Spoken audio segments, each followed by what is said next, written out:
Before we start, viewer caution is strongly recommended. The following is intended for informational and entertainment use only. This is the exact federal courtroom account of the Sean Diddy Combs trial as reported by Inner City Press. What's in Ben Affleck's testimony that's pushing Diddy toward the edge of a death verdict and sent Jennifer Lopez escaping in a frenzy on a chartered jet in the middle of the night? In a federal courtroom where Sean Diddy Combs faces serious allegations, Ben Affleck made a shocking appearance, not as a star, not as a former spouse, but as a witness, a man equipped with a private notebook, a hidden recording, and proof of a concealed tunnel under a stripped mansion, a location where it's claimed numerous victims were taken in, only to leave permanently different if they left at all. Then came a shock. Jennifer Lopez's name appeared in that notebook. Was she someone misled, or someone who knew everything and stayed silent? Ben didn't cry through words, he spoke through receipts, and those receipts were enough to make Diddy bang his fist on the desk in fury, while Jennifer Lopez sat head, lowered, completely speechless. Why would Ben choose to do this knowing he could risk everything? And what else still lies beneath those music deals, luxury parties, and a love story that once looked flawless? This isn't just a court case. It's a showdown between truth and illusion, between one man daring enough to tell it all and those convinced their power could purchase silence forever. The full story, raw, uncut, begins with Ben Affleck's statement. And what he's exposed will make sure you never view Hollywood the same again. I'm standing right outside the Manhattan Federal Courthouse, where one of the wildest cases in showbiz history just went down. Just moments ago, actor Ben Affleck stepped out of the building after giving a jaw-dropping statement.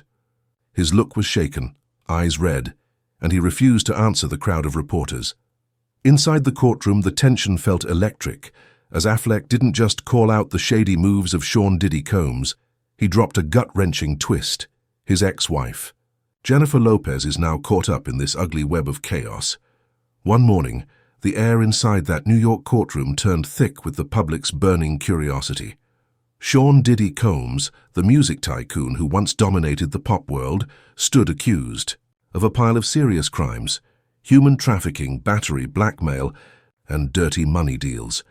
The case wasn't just media hype, it became the place where the upper crust's darkest lies started to spill. But nobody could have imagined that the one to stun everyone would be Ben Affleck, the Oscar-winning actor and former hubby of Jennifer Lopez. In a moment that froze the room, Ben stepped onto the witness box, his stare steady, yet filled with pain. He wasn't just pointing fingers at Diddy. He came to break a brutal truth about the woman he once adored. Why would a top-tier name like Ben Affleck gamble everything to call out the shady bigwigs of the industry? What made him shatter his silence and speak against his ex and the music mogul Diddy? Is this a courageous shot at truth, or the final swing of a man betrayed and desperate?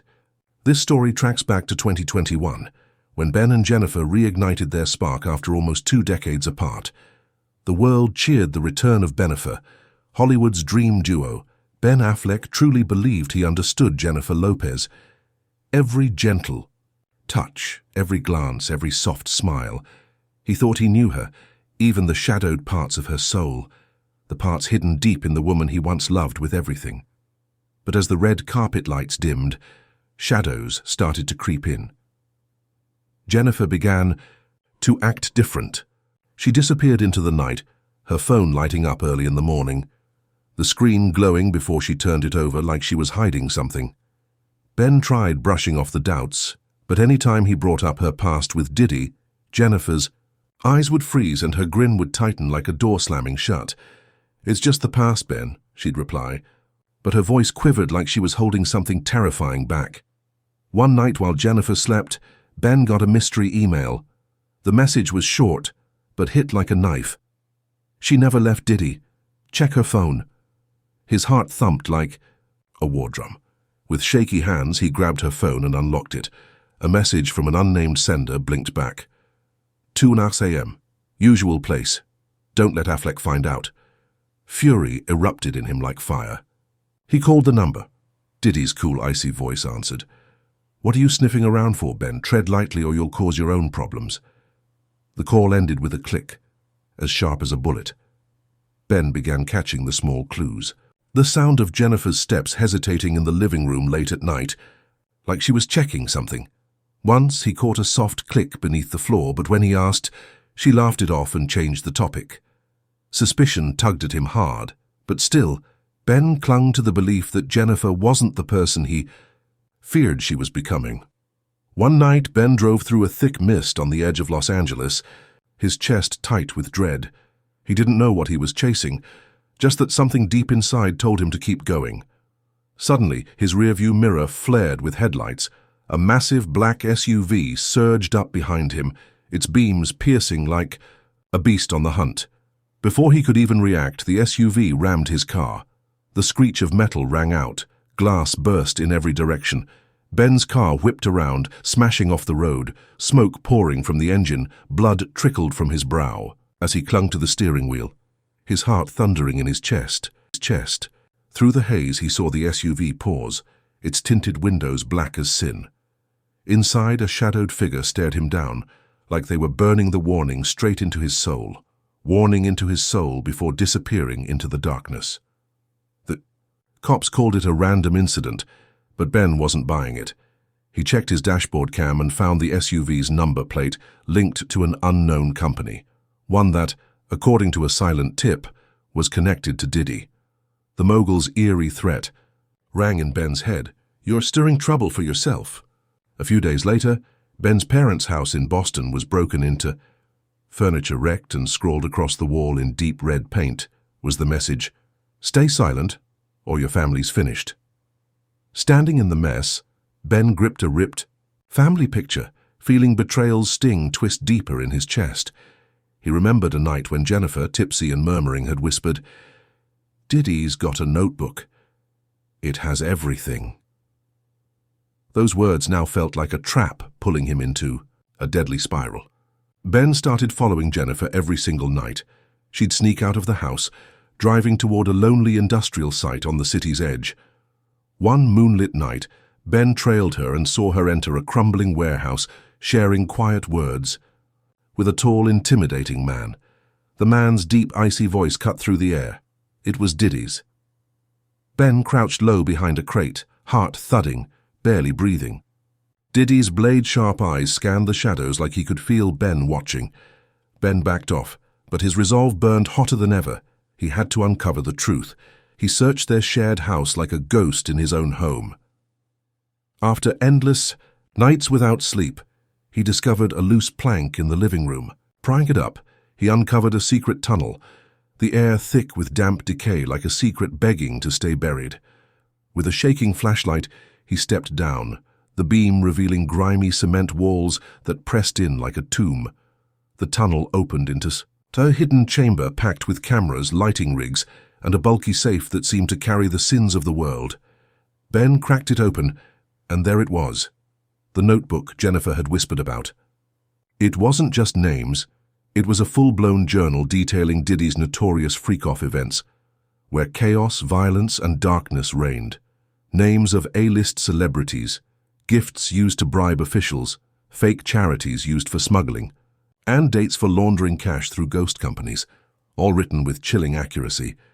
But worse, a few scribbled notes in Jennifer's handwriting sent chills crawling up Ben's spine. "Keep everyone quiet. Move the delivery through the fund." What delivery? Ben didn't want to guess. Each word felt like a dagger. In his trust. Inside that safe, he also found a hard drive. When he hooked it to his laptop, a shaky video flickered on, dim lights, chaotic music, and the figure of a woman who looked a lot like Jennifer standing beside Diddy, her stare as icy as glass. A young girl appeared in the frame, eyes wide with fear. Then the video suddenly cut out, leaving Ben frozen in shock, tormented by what else it might show. He couldn't go on, terrified of what the rest might reveal. His world collapsed. The woman he once cherished hadn't just lied. She was tangled in horrors too big to process. Doubt wrapped around Ben's mind like a snake, tighter with every passing second. Digging through Jennifer's drawer, he found an old phone hidden deep. A single unread message stopped him cold. "Shine took the hit. We're clear now." The 1999 club shooting exploded in Ben's memory, the one that sent young rapper Shine to jail for 10 years. Ben started combing through news clippings and reached out to a secret journalist. That's when he found out Jennifer was cuffed alongside Diddy that night, but got out fast after vouching for his version. The injured woman swore Diddy shot her, but Jennifer's words protected him. Then came a darker rumor. Jennifer might have smuggled the weapon into the club. Ben held the phone like it was a live bomb. But what really froze his blood was a marriage license.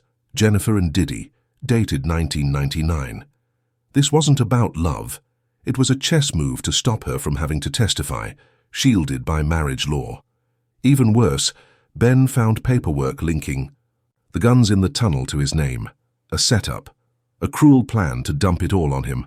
Despite the storm wrecking his soul, Ben took a moment to breathe. He carefully backed up every single file, the journal, the hard drive, the burner phone, and locked them in a safe place. Every night he wrestled with heartbreak and fury. He wanted to yell, but the fear of going against something this big kept him caged. Diddy wasn't just some guy. He was the engine of a massive shadow network, tied to lawmakers, attorneys, even the FBI. Ben knew blowing the whistle might get him, or his family, and killed. The images haunted him. The SUV smashing into him, his parents' house destroyed, and the red threat painted like blood. But then, something shifted. A spark lit up inside him the moment Cassie Ventura, Diddy's ex, stood up and took the witness stand, her voice cracking. Cassie described years of control, coerced into attending Diddy's twisted freak-off parties, where she was forced to engage with strangers while he watched. He dictated everything. From the outfits. "I wore to my entire soul," she said, tears running down her cheeks. Then Cassie dropped a shocker. Jennifer was a regular figure at those gatherings. She witnessed everything. Cassie whispered, her voice lingering like a blade over Ben's neck. The ground seemed to tilt beneath him, yet he wasn't ready to believe Jennifer was tied to that darkness. Ben quietly handed the notebook, hard drive, and device to the FBI, but he kept one last secret. In the safe, he'd uncovered a marriage license between Jennifer and Diddy, signed in secrecy. This hidden alliance wasn't born of affection. It was a strategic move to shield Diddy from charges through spousal protection. Ben clutched the paper, his heart shattered, yet he sensed he was creeping closer to the center of the storm. In court, Ben told his story with a voice that shook but never broke. He described the terrifying car crash, the underground tunnel, and the notebook logging Diddy's horrors. He revealed the text logs from the phone proving Jennifer brought a weapon into the 1999 nightclub chaos and pinned the guilt on Shine. The marriage license was presented like a flag of truth, revealing Jennifer's legal strategy. "I cared for her once," Ben said, his voice sharp like a blade as he stared at Jennifer, now seated in the crowd, her skin pale as paper. But she decided to side with the devil. Ben's words sent tremors through the courtroom. Diddy's defense team immediately fired back, springing to their feet and yelling that Ben's claims were a bitter ex-husband's fictional rant. They urged the judge to toss out the evidence, labeling Ben a liar and depicting him as a man obsessed with revenge against Jennifer. But the judge, moved by the careful detail and heavy truth in Ben's evidence, ordered the FBI to raid Ben's home to confirm the underground tunnel. He also issued an order to relaunch the case tied to the 1999 nightclub shooting, this time targeting Jennifer Lopez's role in Diddy's operation. An emergency subpoena followed, forcing Jennifer to testify. But only hours later, another shock dropped. Jennifer Lopez had disappeared. No one knew where Jennifer had gone. She skipped all public appearances, ignored the press and her luxury. Beverly Hills mansion sat vacant, its windows coated with grime. Rumors swirled that she'd escaped to a nation without an extradition deal, bringing millions to vanish in exile. Meanwhile, Diddy sat in the defendant's seat, his eyes gleaming like a hunter's, a grin curling on his mouth like he knew a truth the world hadn't uncovered yet. The public exploded with questions. Was Jennifer just a victim or a full accomplice? If Diddy was only one part of a wider crime empire, who was really running things? And why would Ben Affleck, a guy who once avoided the spotlight, dare to face such a monstrous force? The biggest question hung heavy like a storm cloud. Does real justice even exist, or will influence and money keep hiding the truth? Ben Affleck, once a man betrayed, hunted, and pushed to his limit, has risen as an unwavering symbol of bravery. Despite the looming danger of payback from a deep and dangerous network, he made a choice to fight for justice, not just for himself, but for Diddy's countless silent victims. Shine, who lost 10 years behind bars, Cassie, tormented in silence, and so many others buried beneath corruption's weight. Ben's journey stands as a bold reminder that even in a world poisoned by lies and control, bravery and honesty can burn like an everlasting fire. But the chilling question remains, will justice truly win? Where exactly is Jennifer Lopez hiding? And what more horrific truths are waiting to be exposed as Diddy's dark empire falls apart? Will Ben face new dangers, or will he become the hero who finally rips down the wall of power? And most importantly, will you stand with what's right, or let deception keep shaping the world? Stay locked in, because this story is nowhere near done. One thing's for sure, the flame of justice is lit, and it's coming for every buried secret, no matter how powerful the hands behind it.